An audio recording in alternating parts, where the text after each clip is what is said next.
चिंतन हो सदा इस मन में तेरा, चरणों में तेरे मेरा ध्यान रहे। चाहे दुख में रहूं चाहे सुख में रहूं, होठों पे सदा तेरा नाम रहे। राधे राधे, जय श्री कृष्ण।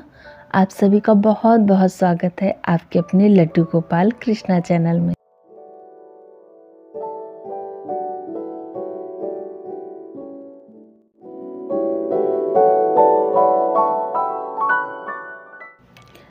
आप सभी को इस नववर्ष की ढेरों शुभकामनाएं।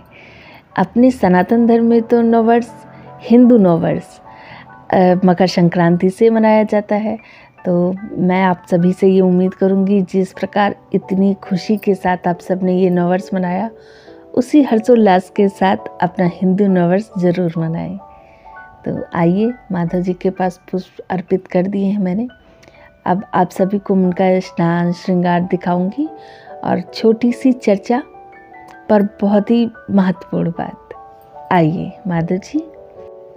तो पहले मैं माधव जी के स्नान की तैयारी सारी कर लेती हूँ और ये पात्र रख लूँ उनके स्नान के लिए। और अब थोड़ा सा तुलसी दल और थोड़े से पुष्प अर्पित करूँगी।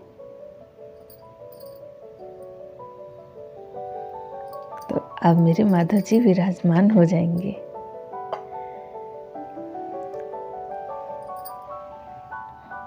चलिए, माधव जी को स्नान कराते हैं और मन ही मन राधे राधे हरे कृष्णा बोलते हैं।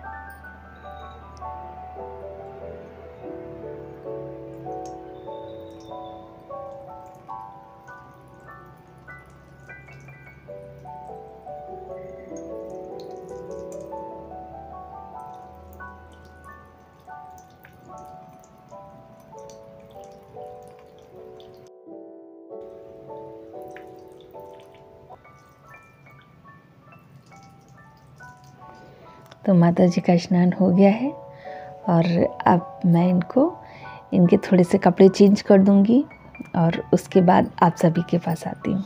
आइए माता जी।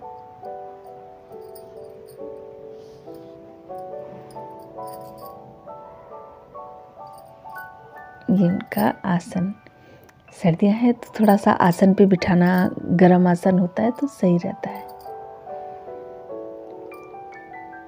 तो मेरे माधव जी अब आ गए हैं, तो अब इनको मैं अच्छे से पूछूंगी और आप सभी के साथ चर्चा करूंगी। आज की अपनी चर्चा इस विषय पे होगी कि बहुत से लोग कहते हैं ना कि लड्डू गोपाल जी जब घर में आते हैं तो बहुत कष्ट आ जाते हैं, बहुत दुख तकलीफ़ें बढ़ जाती हैं। कोई कहता है भगवान तो परीक्षाएं बहुत लेता है, और किसी किसी का कहना होता है कि हम अकेले पड़ जाते हैं, जब इनकी सेवा करने लगते हैं तो सबसे अलग हो गए, हम बिल्कुल अकेले पड़ गए। इन्हीं सारे विषयों पे आज हम लोग चर्चा करते हैं। तो देखिए, हमारे अच्छे कर्मों का फल ही है जो कृष्ण सेवा प्राप्त हुई है। और हमारे कृष्ण तो बहुत ही दयालु हैं, वो किसी को दुख तकलीफ दे ही नहीं सकते, बल्कि वो तो अपने भक्तों की दुख तकलीफ देख भी नहीं पाते। अगर थोड़ा सा भी दुख आएगा ना तो वो स्वयं पे ले लेंगे। तो माधव जी देखिए, ये इनका इनर है और इसके ऊपर भी पहनाऊंगी। ऐसा नहीं है कि सिर्फ यही पहनाना है, अभी एक और लेयर ऊपर पहना दूंगी, उसके बाद इनकी पोशाक पहनाऊंगी। तो देखिए, पहले मैं ये इनका इनर पहना देती हूँ।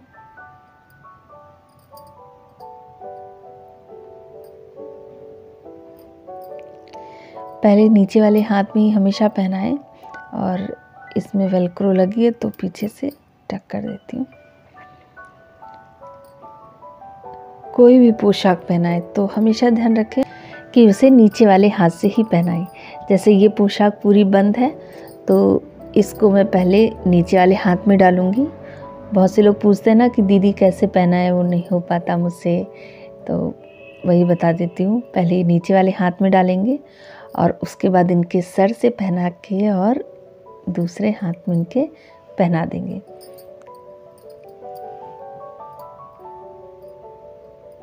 तो देखिए, बहुत अच्छे से आ गई है। तो माधव जी का श्रृंगार करती रहूँगी और आगे की चर्चा भी कर लेते हैं हम लोग। देखिए, व्यक्ति सेवा तो करता है, पर किसी न किसी चीज़ के लिए करता है, अपनी इच्छा के लिए करता है। तो इच्छाएं तो पहले बंद करनी होंगी, क्योंकि हम सभी लोग ना सब्र तो रखते नहीं हैं और इच्छाएं इतनी ज़्यादा होती हैं, तो सेवा में तो कम मन रह जाता है, लोग इच्छाओं में मन ज़्यादा लगा लेते हैं। और थोड़ा सा सेवा करी और कुछ कहा कि आप मेरी ये चीज़ पूरी कर देना, और नहीं हुई, लो आपकी मैंने इतनी सेवा करी और आपने ये चीज़ पूरी नहीं करी। अरे भगवान पे एहसान जताने का तो मतलब ही नहीं बनता। यही सारी चीज़ें होती हैं जो कहीं ना कहीं तकलीफ़ देती हैं। दुख हमारी इच्छाएं ही देती हैं। देखिए, जो कुछ भी है ना, आप भगवान पे छोड़ दें।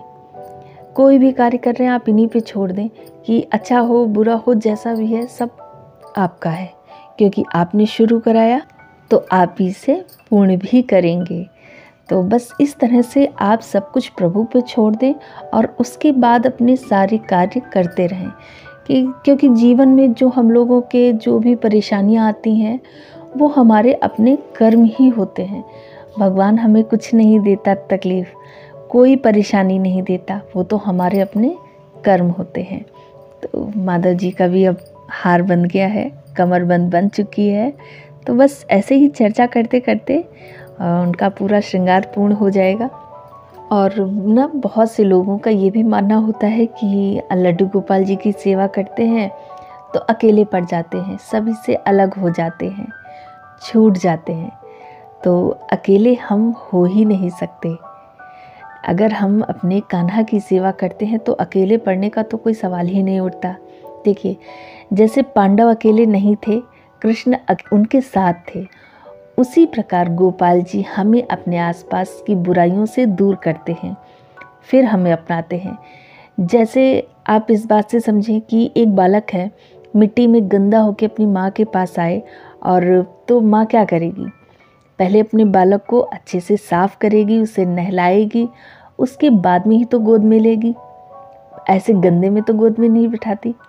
तो बस उसी प्रकार हमारे कृष्णा, हमारे बिहारी जी पहले संसार की बुराइयों की मिट्टी से जो हमारे ऊपर लगी है उसे साफ करते हैं, उसके बाद ही अपनाते हैं। और मेरे माधव की प्यारी सी कैप, ये हाँ सही से लग गई। अब तो देखिए ना, 3 पंख वाली जो मोर पंख है ना, बहुत खूबसूरत है। ये बिंदी वाला तिलक है, मैं ऐसा तिलक भी लगाती हूँ, अच्छा लगता है ये तिलक भी। जैसे वैसे तिलक आपको नहीं मिलते हैं ना, तो आप इस तरह से भी तिलक लेके और बिंदी, छोटी बिंदी लेके आप अपने कान्हा जी का श्रृंगार कर सकते हैं। तो मेरे माधव जी का भी श्रृंगार हो गया है, बस इत्र लगा दूं और उसके बाद इनकी दर्पण सेवा और प्यारी सी मुरली। तो प्रभु हमारी मिट्टी तो छुड़ाता है, वो मिट्टी किस चीज़ की, अहंकार की, दुर्व्यवहार की और बुरी संगत, लोभ, ईर्ष्या, जो हमारे जीवन में ये सब चीज़ें होती हैं ना, ये एक मिट्टी है, गंदी मिट्टी। तो हमारे प्रभु पहले इसको छुड़ाते हैं, इन सब चीज़ों से हमें दूर करते हैं, उसके बाद ये हमें अपना लेते हैं। और अपनाने के बाद तो जीवन तो जैसे बदल सा जाता है। देखिए, प्रभु की सेवा है, आप जितने लोगों से पूछेंगे सबके अपने अपने विचार होते हैं, सब अपने अपने तरीके से ही आपको बताएंगे कि क्या अच्छा है क्या ख़राब है। बहुत से लोग ये भी कहते हैं कि ये उम्र नहीं है आपकी सेवा करने की, इस उम्र में आप सेवा कर रही हैं। सवाल हैं लोगों के, ये सुनने में आते हैं, लोगों के विचार हैं अपने। उनकी विचार ये हैं कि आपके बच्चों की शादी हो जाए, आप कम से कम 50 साल के हो जाएं, उसके बाद ही सेवा करें। तो ये कोई ज़रूरी नहीं होता। सेवा आप जितनी जल्दी ले लें, तो मेरे माधव का भोग, देखिए सेवा आप जितनी जल्दी ले लेंगे ना उतना अच्छा होगा, क्योंकि पता नहीं जीवन कल है या नहीं है। तो अपने जीवन का एक क्षण भी व्यर्थ क्यों जाने दें, समय से सेवा लें। तो माधव जी को मैं भोग लगा दूंगी और फिर आगे की चर्चा करती हूँ। तो ये सूजी की खीर है, इसकी रेसिपी जो है ना, मैंने इसको कैसे बनाते हैं, बहुत ही कम समय में खीर बनती है और और बहुत ही स्वादिष्ट भी हैं। और ये हमारे माधव जी के लिए सूजी और आलू के कटलेट्स हैं। तो अब मैंने दूध भी पिला दूँ। खीर की रेसिपी तो मैं आप लोगों को डिस्क्रिप्शन बॉक्स में ज़रूर उसका लिंक शेयर कर दूँगी। तो अगर आप लोग बनाना चाहें तो ज़रूर बना लें। पानी पिला दूँ।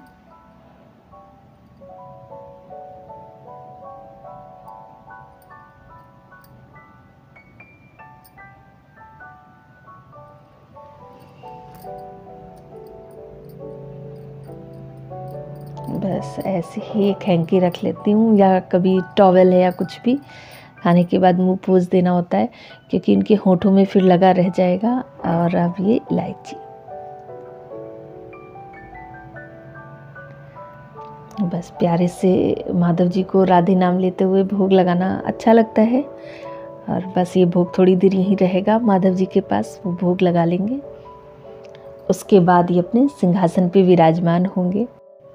भोग लगाते समय मंत्र जाप कर सकते हैं या आप कोई भजन गा सकते हैं। कुछ नहीं आता तो आप राधे नाम लेते रहें और आपके प्रभु भोग ज़रूर लगा लेंगे। मैं भी कहती हूँ मेरे माधव, ये भोग रखा है, आप ज़रूर ग्रहण कर लेना और अपनी मैया को ज़रूर बताना। आप सभी अपने लाला से ऐसे ही प्रेम करें, उनकी सेवा करें, बिल्कुल भी भ्रमित ना हो। राधे राधे कहते रहें, हरि नाम जपते रहें।